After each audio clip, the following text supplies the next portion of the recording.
Happy Easter, I guess? I don't know. Today we're going to be talking about the insanity of Easter. And as you guys know, I'm sure I am an ex-Christian and survivor of RTS, which is religious trauma syndrome. So since it is Easter on Sunday and it's so Good Friday tomorrow, I thought it would be a good time to talk about the insanity of Easter and take a look at what Christianity says about Easter and how it's possible to believe in these crazy ideas about a God who sends himself to die so that you don't have to go to hell, which he would send you to be resurrected, only to come again. Like, it doesn't make any sense. But we're going to be taking a look at this, and the reason why is because a lot of times when you read articles about these sorts of things, it's often either written from the point of view of a Christian or from the point of view of someone who never was a Christian and isn't a Christian. So I think it'd be interesting to take a look at what's actually going on with how it's possible to believe in some of these crazy ideas, like people being raised from the dead and all that, and really to get in the mindset of how that's possible. Since I was raised as a Christian, I'm an ex-Christian, so I have firsthand experience about how that goes. And I'm going to be talking a little bit about my past as well.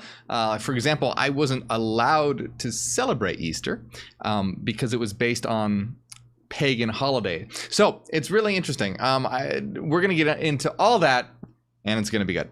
All right, so just to recap, if anyone is unfamiliar with the whole idea of Easter, it's basically that, hey, what happens is that God created humans, and then humans fucked it up by sinning. And the sin was that Eve ate from the tree of knowledge of good and evil, and then gave some to Adam. And this basically condemned the world into sin. Everyone after that, original sin is considered sinful and guilty in the eyes of God. And by the way, this leads to a lot of sexism because Eve is blamed for the fall of man. And that's, if you look in the Bible, this is a reason why women aren't allowed to teach. Women have to be submissive to men, but they can be saved through childbirth and all that sort of thing. So very inherently sexist. But anyway, there's this idea of that humanity is now inherently sinful, inherently evil, and they have to repent for their sins. Before Jesus came, the way they would do that is through animal sacrifice or some kind of sacrifice. They would basically put their sins onto this animal, and then the animal would be sacrificed to God, and this is how they would be forgiven of their sins, or something along those lines. And the idea was that then God sent his son, Jesus, to be the ultimate sacrifice, so that when Jesus was crucified on the cross, essentially he took on the sins of the world and was the ultimate sacrifice. And then so when Jesus died, he basically was, ubiquitous forgiveness all across the world because he took on the world's sin. And then he rose from the dead 3 days later. So then that's why you have Good Friday, which is this crucifixion, and then the Sunday, which is the resurrection of Christ. So very, very crazy. But what I want to do is give you a look behind the scenes from my point of view, being an ex-Christian and growing up with RTS, religious trauma syndrome, which is very, very, very psychologically damaging, and one of the very terrible things that mainstream religion causes children and crosses over into adulthood, causes PTSD and mimics the symptoms of PTSD and CPTSD. And an interesting thing is that I actually wasn't. The thing was, in my household, we didn't really celebrate Easter in a certain way. So the whole idea was that, well, Easter is supposed to be a celebration of Jesus Christ, but people celebrate with rabbits and eggs and Easter baskets and chocolate and bunnies and all that sort of thing. So in the minds of my parents, it was that, well, this is not celebrating Jesus Christ. So we had a different day called Spring Day. And on Spring Day, we didn't have the Easter bunny. We had a super chicken. And yeah, I know it's ridiculous, but that's what it was. And I don't know, probably because they thought that rabbits and Easter had, probably because of the pagan origins. I don't really know. But anyway, we celebrated that on Spring Day. We didn't do any Easter baskets or chocolate or bunnies on actual Easter. That was reserved for Christ. But on Spring Day, that's when we did sort of the strange, weird equivalent of that. But what I want to bring in here is I want to take a look at how it is that all of this insanity is something that people believe in. So if we took a look, this is an article on The Guardian, and The Guardian let me bring this up here. I know it's up for you, but it's not up for me. I need to be able to actually see it myself. There we go. So it says that atheists who bring logic to the Easter story are missing the point. Having faith is a complex business. To assume that religious people are either crazy or stupid is lazy.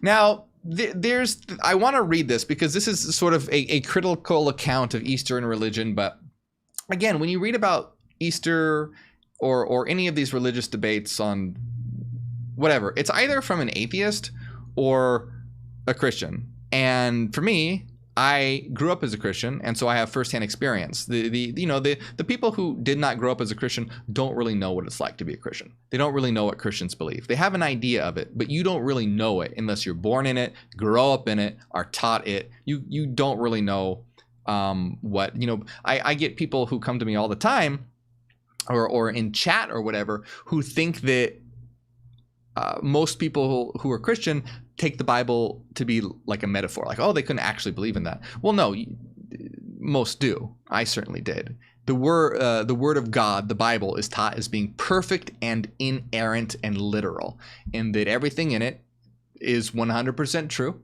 It's 100% literal. God created the earth in 6 days. Snakes were talking. People were walking on water. All that's literal. The earth is only 6,000 years old. Dinosaurs lived with humans. And there's no error in the Bible whatsoever. So this is not as metaphor, not as story, not as allegory, at least for how I grew up, and many, many, many do. So I want to read this and give you a perspective on this. So many years ago, I had to recount the life of Jesus to a young Taiwanese student who knew nothing about Christianity. As I told him about the virgin birth, the miracles, crucifixion, and resurrection, he responded with incredulous laughter. And it's also true that I want to point out that we take these things for granted in that we accept them as being normal, when you really think about it, these ideas are absolutely absurd, absolutely crazy. The celebration is about a guy who was nailed to wood so that we don't have to go burn in hell because someone ate an apple 6,000 years ago. It wasn't an apple, it was the tree of knowledge. It wasn't actually an apple, but a piece of fruit. These ideas are insane. And they'll condemn pagan practices while going to church on Sunday and eating the flesh and drinking the blood of their Messiah. This is, the Eucharist and communion. This is communion. And so you have to really step back and realize that it's become normalized insanity, this ideology. Now, I also want to, make it clear, as always, I'm not against individual people. I'm not against Christians. I'm against Christianity. I'm against ideologies. I'm against ideas, not people. So I always want to make that clear. I'm being very critical of the idea and what the idea causes. So many non-believers in traditional Christian cultures would show a bit more respect. But inside, our reaction is pretty much the same. How can people really believe this stuff? Rising from the grave isn't even the most preposterous part of the Easter story. Far more bizarre is the claim that God had to send his son to die for our sins. His son, who is also himself, by the way. And if God really wanted all humanity to heed his message, why did the resurrected Christ only reveal himself to a few select people before ascending to heaven? Right. And again, all these things are always very obscure, very, if God really wanted to make his presence known, he could write on the moon right now, Jesus is the way, the truth, and the life. But no, it's always this very obscure, well, you got to read this book that was written thousands of years ago, and maybe, if you pray for a long time, you'll feel him in your heart. Or no, it's ridiculous. If God was God in the way that is described in the Bible, he could make it abundantly clear that he was God. And the fact that he doesn't and allows people to go to hell for all eternity, tormented and tortured, basically proves that Christianity doesn't exist. And that God doesn't exist, because you can't have a God who's all-knowing, all-powerful, and all-loving, yet makes belief in him extremely obscure. Very, very difficult. But if you get it wrong, you're going to go to hell for all eternity. No, that's if God wanted to, like I said, he could inscribe on the moon right now. He could do many things to make it abundantly clear that Christianity is true, but he doesn't, and apparently sends people to hell for eternity because of getting it wrong when it's not an easy thing to believe because it's insane. So vociferous atheists don't shy away from revealing their mocking bemusement at all this. Those of us who make determined effort to understand and debate with religious believers might be too polite to admit it, but we often feel just as baffled. The laziest way to cross this credulity gap is to shrug our shoulders and accept that people are often crazy, stupid, or both. Now, I want you to keep in mind, I'm not calling anyone crazy or stupid or anything like that. I'm just reading this article and I'm going to comment on it. So yes, there are plenty of people celebrating the resurrection who are sane, intelligent, and well-educated, but they are statistical anomalies in a world where higher levels of education are strongly correlated with a lack of religious belief. And if we actually look at this over here, we can see that here are, according to a study, says Barber 2012, here are the properties of highly religious countries. They're poorer, less urbanized, have lower levels of education. They have less exposure to electronic media that increase intelligence, experience a heavier load of infectious disease that impair brain function, suffer from low birth weights, have worse child nutrition, do a poor job controlling environmental pollutants such as lead that reduce IQ. So anyway, but that's just a side note here. So what they're saying here in this article is smart people can have blind spots, but this quick and easy explanation does not do justice to the complexities of religious belief. If we genuinely accept that a believer in the resurrection can be intelligent, but also think that any intelligent person would find the idea of the resurrection preposterous, the most charitable explanation is that intelligent believers are as aware of the implausibility of their beliefs as anyone else. Now, there's something that I want to say here is that we have to really understand, what does it mean to be intelligent? Is just accumulating a collection of facts what qualifies as someone being intelligent? Because that seems to be usually what is measured. Now, there's different types of measurements and there's emotional IQ and all this stuff, but generally, people usually equate intelligence with this accumulation of facts and accumulation of data. But is that really intelligent? I mean, computers have quite a lot of accumulated data. Are they intelligent? Calculators can do very quick, arithmetic calculations. Does this mean that they are smart? So you can have people that have a large amount of data, but we have to really understand what is intelligence. And to be really intelligent is about being able to connect data in rational and coherent ways as to form a logical picture. That's the real idea here. You have to be able to, what I call concept networking. There's more to intelligence as well. You have to, higher degrees of metacognition is required as well. So you need higher degrees of metacognition and you need concept networking. And this is the ability to take information and connect information in a coherent, rational, and logical way so that it connects and forms a logical picture. So most people don't do that. Most people who are quote unquote intelligent are terrible at metacognition and terrible at concept networking. Metacognition is thinking about thought, higher degrees of being able to think about thoughts, which leads to higher levels of abstraction, and not always just abstraction, but higher levels of consciousness in general, being able to get a higher and higher view of things. But anyway, most people can't do this concept networking, but they can accumulate lots of facts, and then so people think that they are intelligent, but that's not really what intelligence should be about. But anyway, but what they're particularly talking about in this article is like, well, how can someone be intelligent but also believe in like the resurrection and all these things? So what they're positing in this article is that the most charitable explanation is that intelligent believers are as aware of the implausibility of their beliefs as anyone else, meaning that they secretly know that their beliefs are ridiculous and implausible. But I'm going to comment on that in a minute. So this is indeed what you tend to find if you bother to talk to a Christian. They don't use the word miracle for nothing.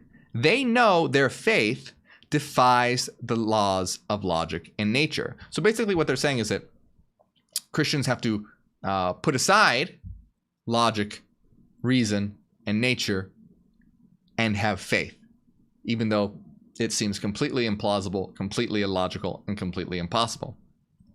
Some believe the unbelievable because they have had religious experiences so strong that they are literally unable to doubt the veracity of it. It's hard for those of us who haven't had such an experience to appreciate how powerful it can be. But once you accept the existence of a divine creator who has a personal relationship with you, almost anything else is possible. It is not crazy, but logical to conclude that what such a God says or does will sometimes be beyond our comprehension. It follows that there is nothing irrational in accepting a story that we are unable to make sense of rationally. So, I mean, basically, what's going on here is they're saying, well, if you have some sort of miraculous experience, then you believe that God exists. And if you can't understand, the nature of this God, and you know that this God is beyond your understanding, well, then maybe some of the things that God will say will seem crazy. But hey, you don't know how God works. You don't know the full mind of God. It's beyond your comprehension. So who are you to say that, such a thing is impossible? Because all things are possible with God. Well, first of all, if you have some kind of experience, it doesn't ipso facto mean that the Christian creator God is real. Like you can trip on acid and have extremely vivid, divine, revelatory experiences. Absolutely. So that's not proof positive, that God exists. You can have these sorts of experiences with hallucinogens and theogens and all that. By the way, disclaimer, don't do anything dangerous or illegal.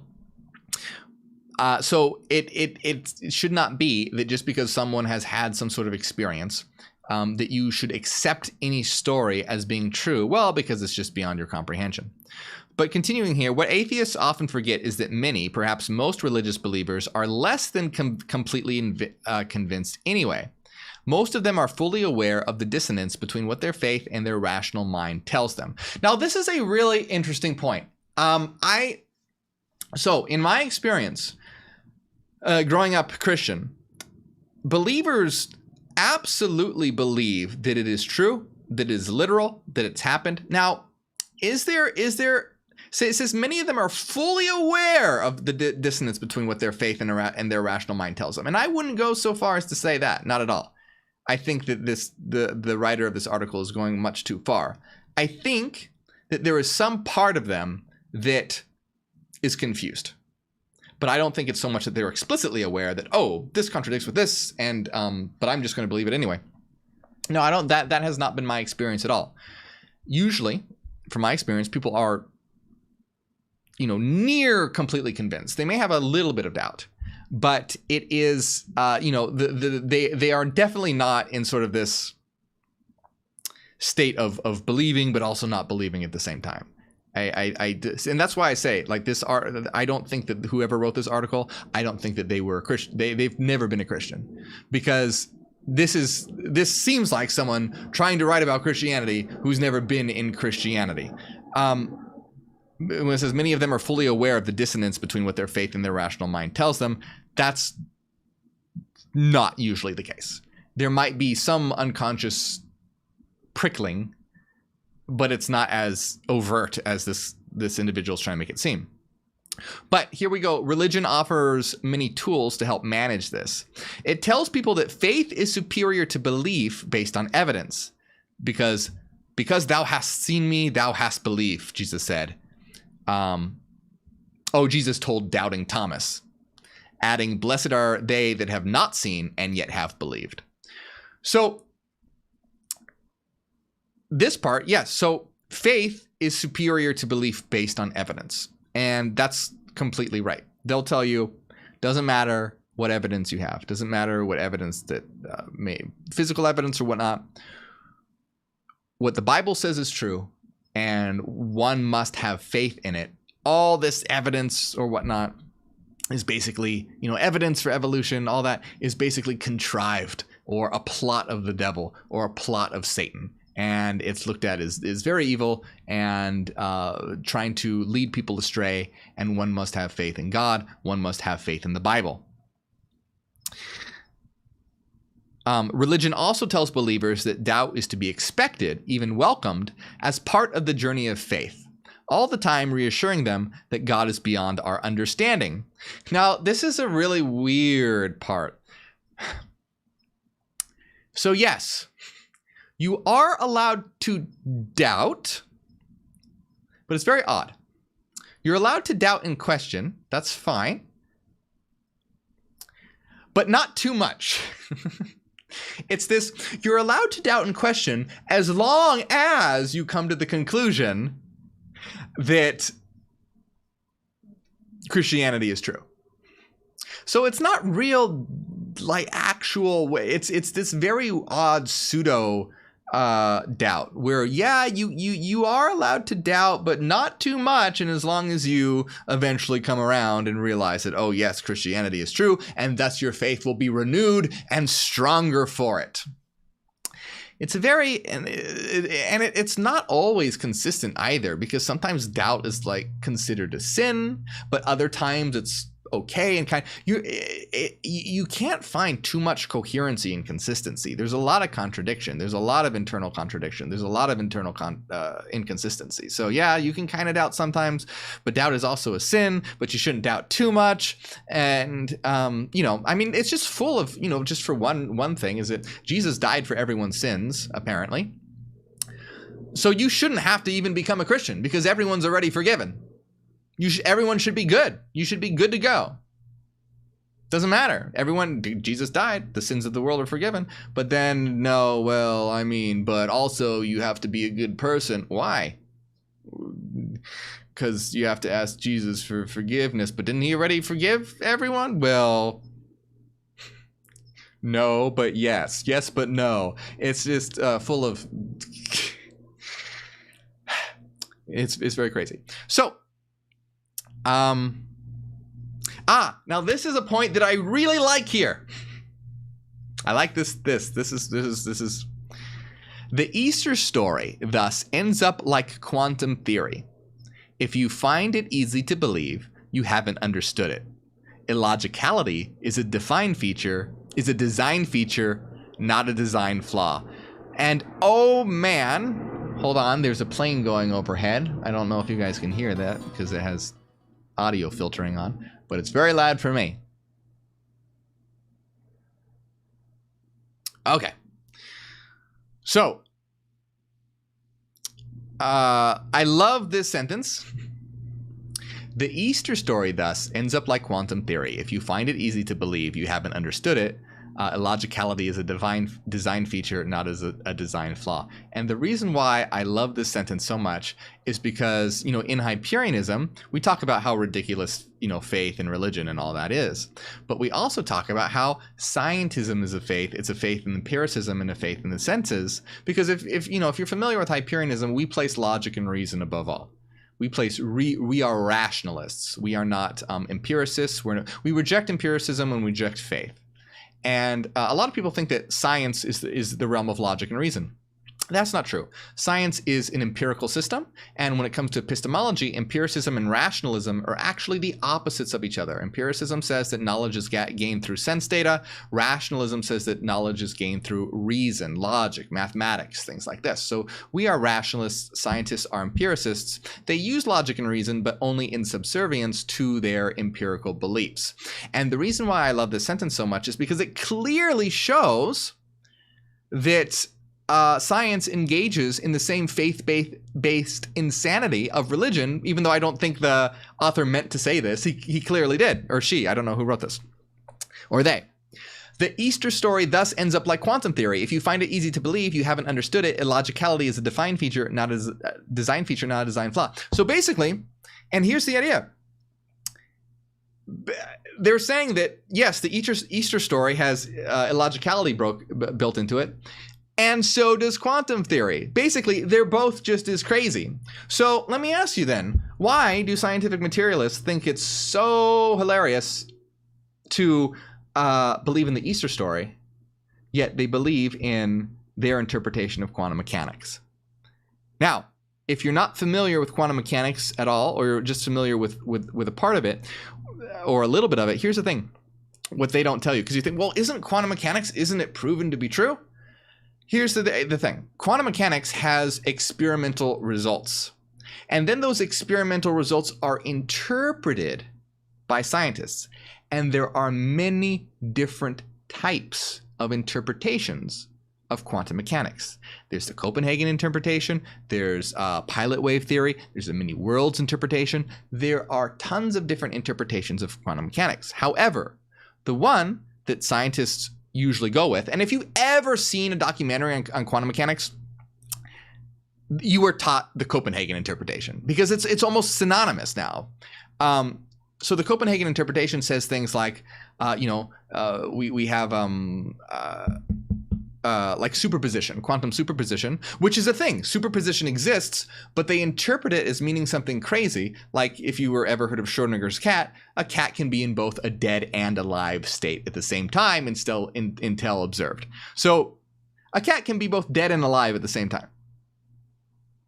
And you have quantum mechanics is rife with these illogical conclusions like alive and dead cats, things like reality collapsing into existence from unreality or non-reality. You have the observer effect, which is also, or the measurement problem, which their interpretation of the measurement problem entails that illogical collapse of the wave function.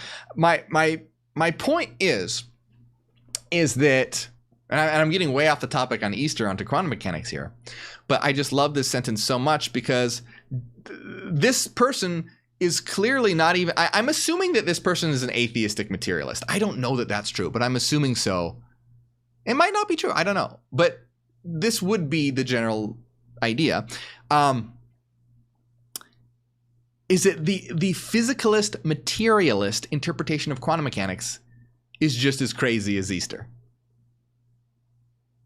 And it is. Jesus rose from the dead. A cat can be both alive and dead before observation. It's just as illogical. And the thing is, as I'm not saying that the results of quantum mechanics are false, it's that scientists put their materialist belief on top of those results to try to explain them in such a way where matter is the only thing that exists. So for example, in Hyperianism, we're rationalists and we say that mind is primary, not matter. If you say that mind is primary, all the strange absurdities of quantum mechanics melt away. They're easily explainable. The absurdities are only absurd because materialists want to deny mind and inject their materialist dogma, their materialist faith into the results so that they want to build a world that's only made of matter. That's why the results of quantum mechanics seem crazy. Not because the results themselves are crazy, but because you have materialist science who are trying to explain the results in terms of a world where that only matter exists, where that's not true. This is a world of mind that gives rise to matter. And anyway, I'm going to try not to rant about this too much. It just goes to what I talk about all the time, where you can have scientists who mock religion for talking snakes and people rising from the dead, but then believe in things like Schrodinger's cat, where you can have something in this illogical quantum superposition of aliveness and deadness simultaneously. Basically, you can have alive and dead cats, which if anything, a talking snake is more logical than an alive and dead cat. So you have,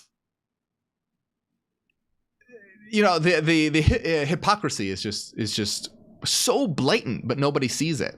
And that's not to say that science isn't useful. Science is extremely useful. Brilliant technology and medicine and all that.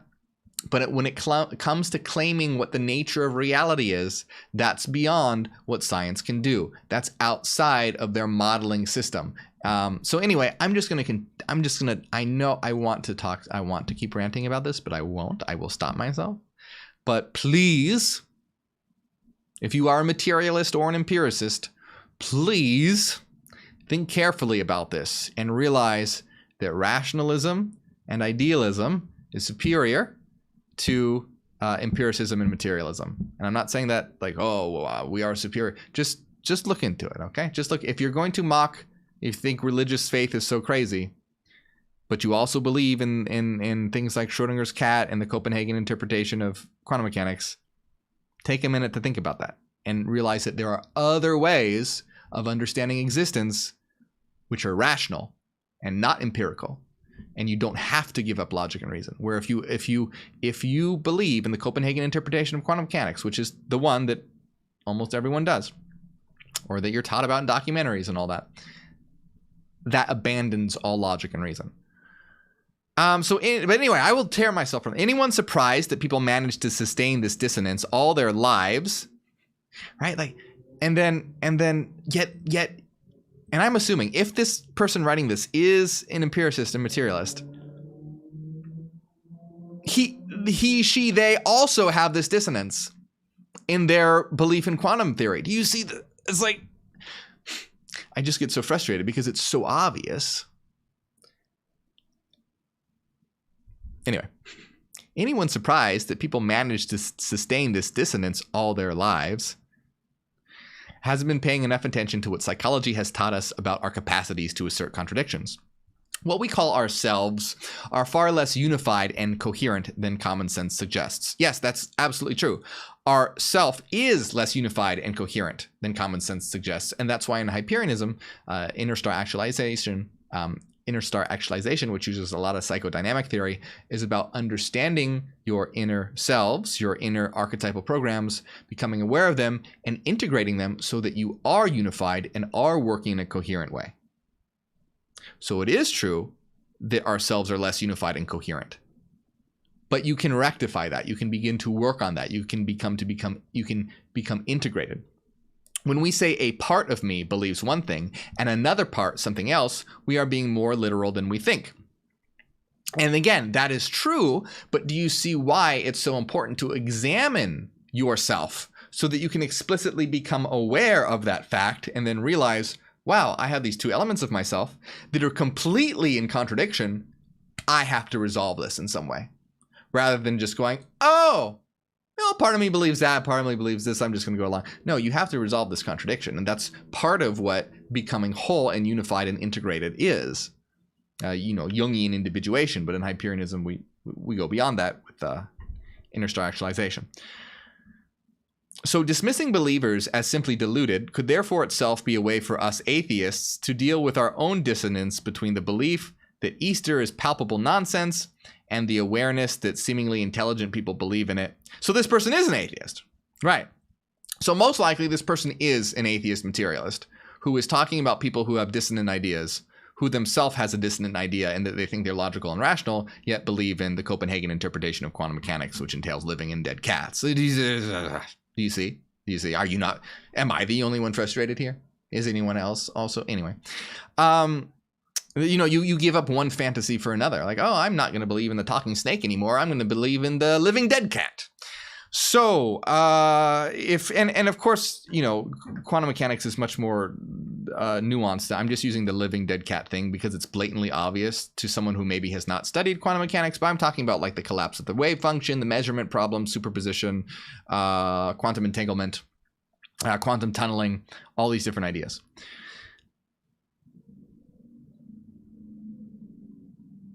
So if we really do find implausible beliefs offensive, we ought to at least have more plausible explanations for why others have them. And I do agree, we need to know, it is important to understand why people believe what they do. So I got a little off track here talking about sort of materialism and quantum mechanics. But I hope that, it at least ties into, I hope you can see how crazy it is from, you can have a superposition Jesus in the tomb, both a living and dead Jesus simultaneously is akin to this Schrodinger's Jesus or something. So I'm gonna the idea here is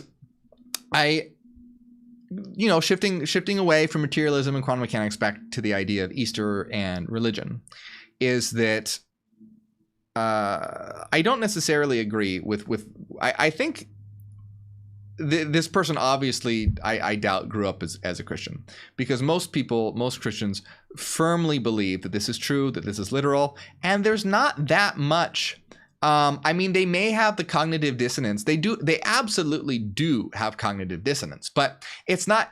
They're almost making it sound like it's explicit dissonance. Like, yeah, I know that it's illogical, but I have faith. No, like the dissonance is more unconscious than that. In my experience, I maybe there's I'm being general, but in my experience. There absolutely 100% is cognitive dissonance, but it's much more subtle and much more unconscious than as explicit as this article is making it seem, for my experience. I mean, I'm sure there's people out there who this article does apply to, but it's a very dangerous thing where, you're taught, like I said, I grew up as a Christian. Religious trauma syndrome was very, affected me for so long. It still affects me a little bit. It still does. Still has some effect. It's hard to shake that, hard to get rid of that. So if anyone out there is going through religious trauma syndrome, hey, I feel for you. I know it's difficult, but it really is psychologically damaging, psychologically traumatizing, and it warps the mind. It warps the ability to reason, because if you are taught that things like this are possible, if you're taught that snakes can talk, that the earth is 6,000 years old, if you're taught that, people can rise from the dead, you're going to have a hard time. Separating fact from fiction. And some people are able to get out of that and break from that and use logic and reason to pull themselves out of it, which I did. But then they'll often fall into other traps. They'll fall from their belief in talking snakes to their belief in Schrodinger's cat, living in dead cats. And you see, they're still not capable of using logic and reason. You have to use logic and reason to see what reality truly is for itself. Don't be pulled in by any of these dogmas and any of these faiths. And Christianity and religion is just as much a dogma and faith as scientism and empiricism. It's a faith in the senses rather than a faith in God. And, Max Planck knew this, and so many of the founders of quantum mechanics had completely different views than what is dogmatically clung to today. Finally, there are some who are starting to pull themselves away from it. But essentially what we want to do is we want to be in a world where we're using logic, we're using reason, and we're trying to live a clear-headed life. Because when we do that, we can build a more unified world where we're all getting along together and we're all treating each other in kindness and we're all growing and learning together, rather than all the dissonance that just happens in this world in general. The world itself is in a dissonant state. And, things like Easter and all that, it's just, it's time to move on from these things. We can look at these holidays if we want, and sure, we can celebrate Jesus rising from the dead like we celebrate Santa Claus if you want. Sure, go ahead. But they should not be taught to children as truth.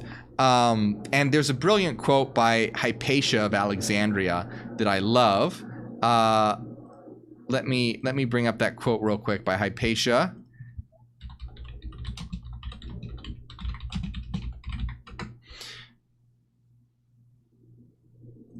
And Hypatia of Alexandria was a brilliant philosopher. Brilliant. So many different things. Philosopher, astronomer, mathematician, and brilliant philosopher. And she would often go into the streets and try and just teach people in the streets. Like, she really wanted to spread knowledge, but she was ultimately killed by a Christian mob, and they skinned her alive and spread pieces of her all over the city to warn others that this is not acceptable. But brilliant quote by Hypatia: fables should be taught as fables, myths as myths, and miracles as poetic fancies. To teach superstitions as truth is a most terrible thing. The child mind accepts and believes them, and only through great pain and perhaps tragedy can he be after years relieved of them. In fact, men will fight for a superstition quite as quickly as for a living truth, often more so, since a superstition is so intangible you cannot get at it to refute it. But truth is a point of view, and so is changeable. So, I mean, I don't think that it could be said any better than that. It's one of my favorite quotes by Hypatia. Absolutely beautiful, absolutely brilliant quote. And unfortunately, someone who his life was ended precisely because of the things that she was talking about, because of people who had warped minds, hated truth, hated reason, and killed her for a superstition. So I hope that that sends some light. If you have RTS, if you have religious trauma syndrome, look it up, look into it. It's a very real thing. It's a very difficult thing. Watch my videos, check it out. I talk about all these things a lot. It can be very helpful. And I hope you enjoyed this video. Speaking of, towards the end here, I want to give a big shout out to everyone who supports on Patreon, especially Renaissance Fairy, Trent, Cassidy, Michael, Evie, Alan, Angela, Maria, Brian, Chubby Bunny, and High Expectations Counseling. Thank you all so much. If you ever feel like you've learned something from my work or just gotten something from my videos, consider supporting on Patreon. It helps out a lot, and you'll get access to our weekly secret live streams. We're having one right after this, our hidden Discord server, The Citadel, and a lot more. It's the best way to support my work. Helps out a lot. And yeah, thank you very much. The link should pop up right over here. I appreciate it.